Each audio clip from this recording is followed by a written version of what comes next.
We're going to talk about 5 different types of clients today. We're going to talk about corporate, education, social, nonprofit, and government.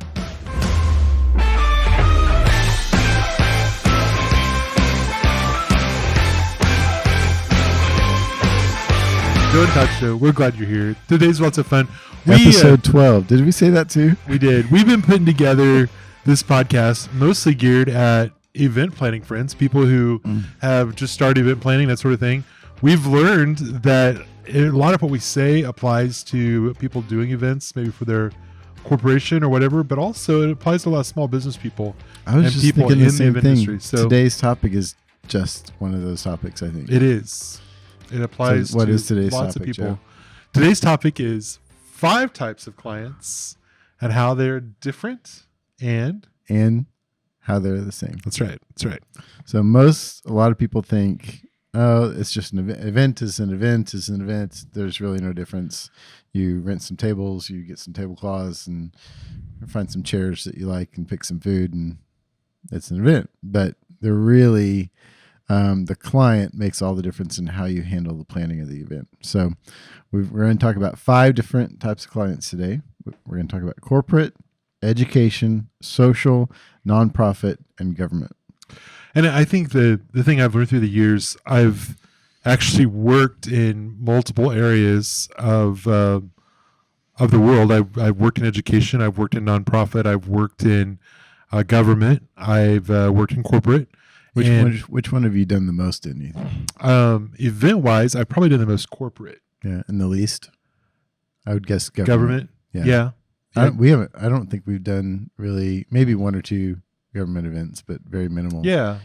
You did some more before. I've kind of shied away from government, I think, in the past. And we've talked about that's probably one of our goals to ramp up. We should do a little bit more try government. and do more of that. I think government can be difficult. I think social is probably the most difficult.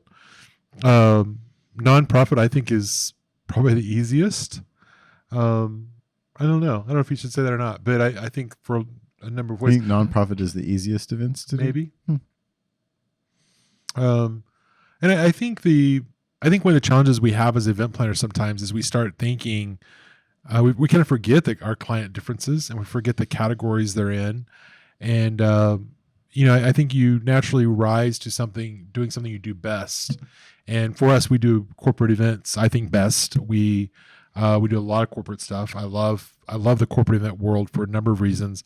I also like nonprofit a lot. I think we're a little different, and we're going to show our cards here a little bit.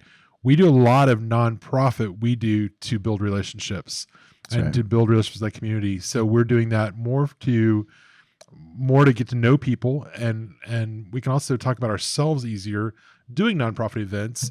And it's not so much for the business side, the financial revenue side of that, even though that is important to us in nonprofits. Yeah, you really get to know the movers and shakers of the world when you're doing nonprofit events. Absolutely. That's who's attending. Absolutely. We also have a lot of education clients, and I don't know how that happened, but I love it. Yeah, pretty cool. I think we have a really good fit for education. We're responsible.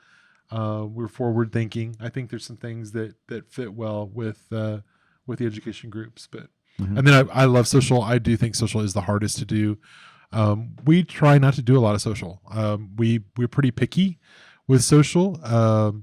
We do not say yes to everything. We typically only say yes to weddings if we have a great relationship with the family. If we've done work with them before, if they're a client, or if there's potential in doing more work, just to be completely transparent there. And kind of the same with other parties. I used to say we do parties for people we like, and there's some truth to that. I think there's some truth to we aren't out just to do parties for the sake of doing parties. We want to make sure that we have a good rapport. We have a reason that our company's engaged in that. So again, we're typically, of course, that's not every event planner. Not at all. Some event planners, that's what they love to do, and they do it all the time. That's all they do. It's great. That's great. Wedding planners are a special breed of people. Which we love. All of them. Yes. Almost all of them. most of them. All right, well, let's talk about corporate. So, what would you say? What's some examples of a corporate event? Well, a corporate event is all over the board. I think typically we think of sales meetings, we think of sales conferences, new product rollout, trade shows, employee parties, employee recognition, client recognition, groundbreakings, Incentive trips. Mm-hmm. Incentive trips. I think the thing about corporate is they're always sales driven. That's kind of a theme of all the 5 types of clients. Is each one is driven by something different. Yeah. And so corporate is driven by sales, right? Yeah, it's really they want to accomplish. So interesting. As we were going through this, I've been around events for a few years now, and I don't feel like I could have delineated all of this. Really? Before we did this. Yeah. That's interesting. Maybe I kind of knew it, but I don't feel like I could have lined it out like we did. Do you think everything we're about to say is right? No, I think it's absolutely true. And once you were able to say it, I was able to see it even more clearly. So I think this will be really helpful for people to I think see the differences. I think if you think about corporate, most corporations they're here, they exist because they have a product, they have a service, they have something they're trying to do. And so whatever we do in the event world is going to support that. So whether that's more product sales, better employees doing better product sales, having better retention, clients being happier, whatever those things are, it all comes back to the product they're selling. And I know I use the word product in a very broad sense. That could mean service, that could mean whatever they're doing. So developing a culture to exactly, selling a culture, and sometimes absolutely. Mm-hmm. One of the things I like most about corporate events is there's typically one person that we are trying to please, and I think of course on every event we do, especially a new client, even some of our older consistent clients, but especially new clients, we want to learn everything we can about them before we even go talk to them. So I typically believe that corporate events are CEO driven.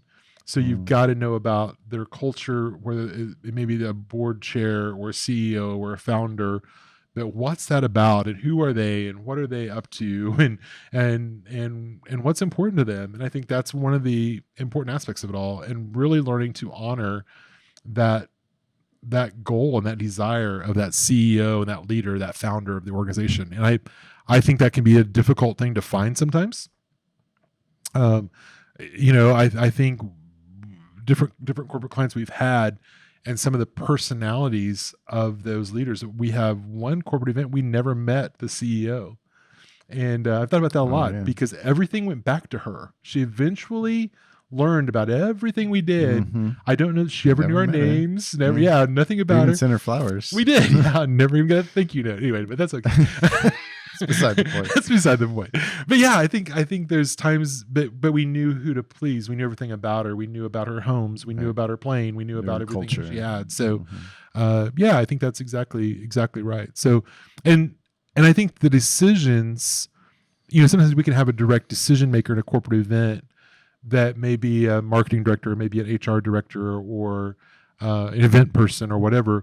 We have a very clear decision maker, but there's typically gearing their decisions based on what someone else would say. I thought this was one of these next topic here is that corporate is geared towards individuals, whereas like social or what's the other one? Nonprofits are typically geared towards a group of people. Like social is geared towards a tribe of people, like the groom's side or the bride's side or the grandma's family or whatever. They all like to dance, or this group likes to drink, or whatever. Or in the nonprofit, you've got a giving unit, what they call giving units. A couple or a family or an organization. So you're trying to cater to those types of people, whereas corporate, I thought that this was really interesting. It's always individual. It's the employee that you're gearing towards, or it's the salesperson that you're gearing towards. So, or the end client. Yeah. If it's a the client, user. If it's a client driven event. And I think that's something to remember is, so your experiences, we're all about guest experiences. Guest experiences is what we talk about all the time. And I think in the corporate world, those guest experiences are almost always individual based. individual focused. So, even hotel rooms, you're focusing on one person. So even if they're bringing a guest, we're still focusing on one person typically with the corporate world. Yeah, that's great stuff. I also think the other thing that's cool about corporate is we often have boundaries already in place as far as colors, as far as style, as far as look, branding, all that sort of thing, culture. And if we can learn that quickly, if we can figure that out fast, usually pretty well defined, then we know exactly what that is. Yeah. So we don't have to wrestle with what colors to use because it's been defined and it gets very clear. I also think the other thing with the corporate that I like to remember is that sometimes it can feel like the corporate structure moves slowly until it doesn't, and it moves fast. And I think part of the times as my role as their service provider, as their consultant, whatever we want to use, event producer, is I need to help them through those processes.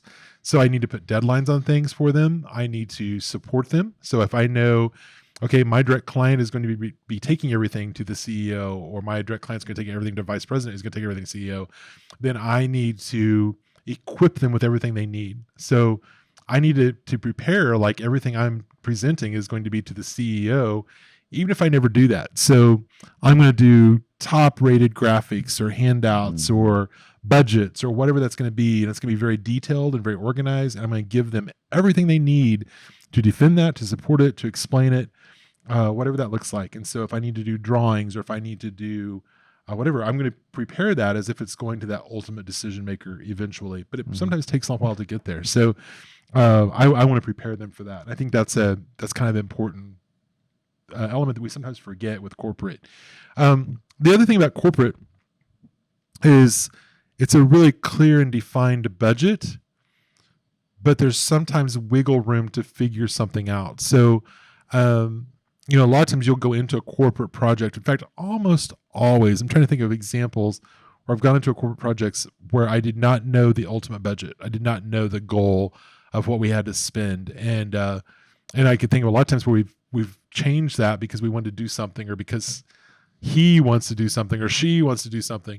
And so they can typically draw from different buckets. Yeah, they can add that. Like, they can add that in from their construction budget or their marketing budget or whatever. They can use those buckets to fund different pieces of the event if they need to. Yeah.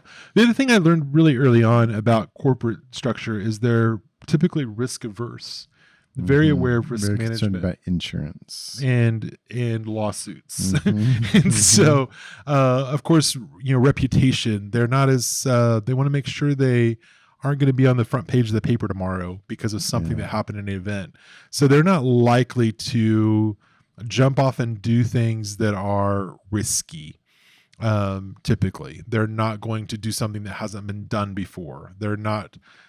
Corporate typically wants to know every detail, from how to get out in case of a fire to what's going to happen if something doesn't happen. Whereas social is a little bit different, right? Absolutely. And I think that's one of the things why we're good at corporate events, is because we are, with your architecture background, we tend to think through a lot of those details that do lead to risk management and do lead to being risk averse. We're prepared for fire, flood, whatever might happen. So yeah, it's good. All right, next topic, education. So what are some education? Like you said, we have some great education clients. A lot of things we do for them are things like scholarship luncheons, or like a fundraising event, gala, or something like alumni that. events, recruitment events. We're doing one of the events we're pretty excited about is kind of a strategic donor strategy, and they're looking for a small group of donors who will give like a getaway a significant donors. amount of money. And I think that's a fun event. It's definitely celebrations, open houses, all that sort of thing. Education events are really interesting because I think they are a mix of corporate and nonprofit. A lot of times there is a really clear leader, decision maker. A lot of times they're looking for money. Yeah. And I think that's an easy direction to look at, because they have a very clear culture, very clear logo, colors, style about how they do things. You can you can tell if they're more sophisticated or more casual, or they're typically very, very clear with that. One thing that's always clear about education is that they're education driven. Somewhere they want someone to learn something. They really want that educational element to their event. They want every someone time to learn how good they are, or what they do, or learn about something they didn't know about, or a history lesson. Exactly. There's always Cultural education. lesson. The other thing that's kind of cool about education events is they're also a little bit of a risk taker. They're willing to do things a little bit more cutting edge. Yeah. They don't mind making a decision to try something, experiment with something, and let it fail. Our education clients are some of my favorites because they're willing to really think through things and how to do stuff. And I think that's very, very cool. There's typically not planning committees in education. I think that's a good thing. They're typically either a department that we're managing or someone we're kind of helping through the process. And I think that's always an easier process. Sometimes you're dealing with a foundation for the educational organization, and that tends to be a little bit more nonprofit-ish. They tend to have more committees and boards and that kind of thing that you've got to please. But I think similar to the nonprofits, education can also be looking for a donor, and those donor voices can be loud. So sometimes you have to consider that. I think of one years ago I worked with where there were two significant donors. I think they were both on the board of a college, and there was one person did not think flowers should ever be used at an event. They thought that was a very frivolous expense, and they did not do it. The irony is that person had flowers in their home every week. Anyway, that's a whole other story. But they were very against that. And then on the opposite of the spectrum, there was someone who sat very close to them who felt like it wasn't an event if there wasn't fresh flowers. And it was like, we've got to have flowers. And so, I think walking those lines sometimes. I know one event we did for them, I got a great deal on flowers, and we kind of went overboard. We had a lot of fun with it. And I didn't think about being overboard. I thought we were just kind of having fun. And that kind of came back a little bit of probably just a few too many flowers. We could have streamed back. And even though the cost would have been the same, I thought we were doing something fun for the same cost. And instead, I think we probably crossed that line. So getting that balance in education, I think is difficult sometimes. Does that cover education? I think we covered it. Yeah, absolutely. All right, number 3 is social events. So you got weddings, bar mitzvahs, private parties, bar mitzvahs, funerals. My favorite event funerals, ever. Right? Private parties, anniversary parties, birthday parties. Yeah, all that. So what drives a social event, Joe? Social events are always reputation driven. So because they are concerned about what someone thinks. It's a very individual, personal, emotional, very emotional, very personal. And one of the reasons I think that social events are the most difficult of all events is something minor can go wrong, and it's a big deal. A lot of times you're dealing with a once in a lifetime event. You're dealing with something that's so emotionally charged that really a lot of social events, whether it be weddings or bar mitzvahs or funerals or whatever, it's one time, it's one chance, it's got to be done right. And one little tiny detail wrong can feel like it ruins everything. And you could make the same mistake the next night at a corporate event and no one notices, or a nonprofit event, they laugh at it, So it's like, I think that's the thing, that reputation becomes such a big deal of, what's grandma going to think? What's my best friend going to think? What's my guest going to feel like? At social events, the food is personal. If the food's not good, it's not the caterer's fault. It's my fault because I didn't choose the right food. And it's, I think all that becomes so geared towards that. One of the cool things about the social event to me is that it is very tribe driven. You mentioned that a while ago, tribe geared. And so while the corporate events, individuals, the nonprofits are very much a unit, a couple, a family, or a foundation, or a corporate sponsor, whatever. the typical social is very much geared toward the tribe.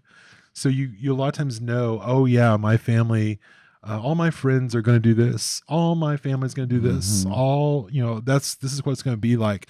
And so you're fitting into a new culture, a tribe, a group. And so even if it's a bar mitzvah, for example, even if someone's coming that's not Jewish, they're going to fit into that. They have to fit in that tribe, that culture of the honoree, of the host, all that. The weddings a lot of times are mentioned the two tribes coming together, so you may have, but it's very tribe driven, tribe focused. Who we are, what we are, how we represent, who my people are. That's what it's about. Whoever I invite to my birthday party, it's my people. So we all have something in common. We all come from the same tribe, if you will. So And also, it seems like the budget is a little bit less clearly defined. budgets, I think, are another reason that I find social events very difficult is because the budget is really hard to nail down. It's emotional. It's emotional, and it can one day you can spend a lot more, and the next day you've spent too much. That's really good. And I think that's a hard thing because it's affecting people very differently. You can make a decision based on your emotion and your reputation, and the budget goes out the window. It seems like there's a good story there. There's so many of them coming to Can mind. you tell one? The first one that comes to my mind is a wedding that I did years ago, and I'm gonna try not to cry on this one because it's pretty crazy story. But the first thing that comes to my mind is this wedding that was planned for a bride. It was kind of like, hey, we can do whatever. We've got a great venue. We've got some really cool stuff. The week of the wedding, the dad lost his job, used most of the retirement to pay for the wedding. The mom also found out that week that she had cancer. Thanks. And so this whole wedding that was kind of like, it doesn't matter what it cost, 1 month, the week of the wedding was suddenly like, do we have to have this? Can we send this back? Can we cut that down? Who's really coming? Cutting everything. Let's change that. And it was awful. And for me as a planner who had not got all my money to jump to the business side, I didn't have all my money yet. I didn't have everything I was supposed to get. I had a couple of vendors that weren't fully paid, and it became a very challenging sort of event. And there's something like all the crazy things that could happen probably happened to that family in 1 week. And the sad part is I never got paid. One of our vendors never got paid, and they divorced quickly. And it was just kind of this whole, everything about it was just kind of a bad deal. So yeah, I think again, it's the social events that have a lot of risk to them for an event planner. Lots of emotions tied up in that story. Yeah, absolutely. So, funny stuff. And you get into one of the things I love about events that are personal, social events, are you do get to know people really, really well. And we laugh all the time, like we grow so close to some of our brides and grooms, and when we realize we're not going to see them, like how can we get together for lunch? Can we go to dinner? Like, we just love these people and their families, and we have a family we grew so close to planning their wedding, and it just feels like all the time like we just haven't seen our brother and sister or something. It's kind of this funny thing, like we work close together. It's just this whole strange thing. So I think your reputation also is very exposed in a wedding. If you do a really good job, it's going to be plastered everywhere. If you mess up, it can also be plastered everywhere because they've got so much invested in it. They're going to talk about it. Yeah, that's exactly right. And it's also tribe driven, so it's collectivist. And so whatever, they're all going to talk to each other. Whatever one leader says or one member of that tribe, they're all going to agree with it and focus on it. So that's absolutely. Number 4, so nonprofits is number 4. So we do a lot of nonprofits. Seems like lately. So that's like galas, fundraisers, some golf tournaments, ribbon cuttings, cultivation events where you're kind of cultivating donor relationships. This may sound like a contradiction because I said something about we don't do a lot of nonprofits, but we do a lot of nonprofits. I have a nonprofit background, and so there's a lot of me that I have a passion for nonprofits. I want organizations to succeed and do well and do things right. I also tend to jump into nonprofits because I know that as event planners, we can save them money. We can help them communicate their bottom line. We can their message. We can do that really, really well for them. And I have a lot of passion for helping them. And so I've learned a lot about nonprofits through the years. Actually, outside of working in nonprofit for a while, I didn't do a lot of nonprofit events until about 6 years ago. And suddenly that kind of became my big deal for a while. I did a lot of nonprofits for a while. And I think we have a better balance now than we did for a while. But it is tricky. Nonprofits are always donor driven. It's always about what that donor experience is, what that donor is going to do, their decision at the end of the night. A lot of times, it's very much about them. It's very much about the donors. There's typically multiple decision makers. Even if there is an executive director or a CEO or president, they're also taking into consideration their board or their donors or their founders. And so I think it's really hard a lot of times to get a clear decision from a nonprofit, because if you're dealing with a development director, or you're dealing with a events person, or whoever it may be, a community relations person at a nonprofit, that one person may not be representing what else is going on. So, I can think of a nonprofit we worked with a couple of years ago. We worked only with the community relations person for a while, and we were going a whole nother direction with the event. And then when we met the CEO or executive director, like, we made a U-turn and went the other direction with the event and learned something different. And then, of course, the community relations person was gone, and then we had to recreate an event, and they hired a new person, and the event changed again. And then we got some input from the board, and the event changed again. And in the end, it was one of the hardest events I've ever been a part of, because there was so much flux and change, and no one was really clear on who was making decisions and what that was about. Also, committees are wonderful when they're there to get a buy-in, when they're there to help fundraise. If they get too involved in the details, it can be a real challenge, I think. So, designed by committee. Yeah, absolutely. Be tricky. I think with the other thing with being, we talked about geared at the units of people, and I think there's also that line of looking too extravagant, because they're donor driven. Got to treat the guests well. We got to meet guests where they are, but we can't look like we've broke the bank to do it, or we spent their money. Tricky balance to it achieve. Is. And it depends on who the event is geared towards too. If it is a true fundraising event, then that's different than if you're, doing a grand opening for the public, or for the clients of the nonprofit. I think the other thing about the nonprofit is it's they want to tell what they've done. They want to prove their successes. It's all about their purpose and what they do, what they how they've succeeded, how they've reached people, or what they've accomplished. Whereas a corporate event is much more about who they want to be and who they are, not so much about what they do even sometimes. And I think that's a very clear difference. The nonprofits very much wants to make sure donors walk away with knowing what they're about, what they've done. Yeah. Telling their story. Tell another story? No, telling their story. Telling their story. Yeah. Whoa, I thought, wow, I didn't prepare for this. I always have a story. You've always got a story. That's right. Okay, last one is government events. Number 5. Government events are, I think in a lot of ways, government events are pretty easy. We don't do a lot of them.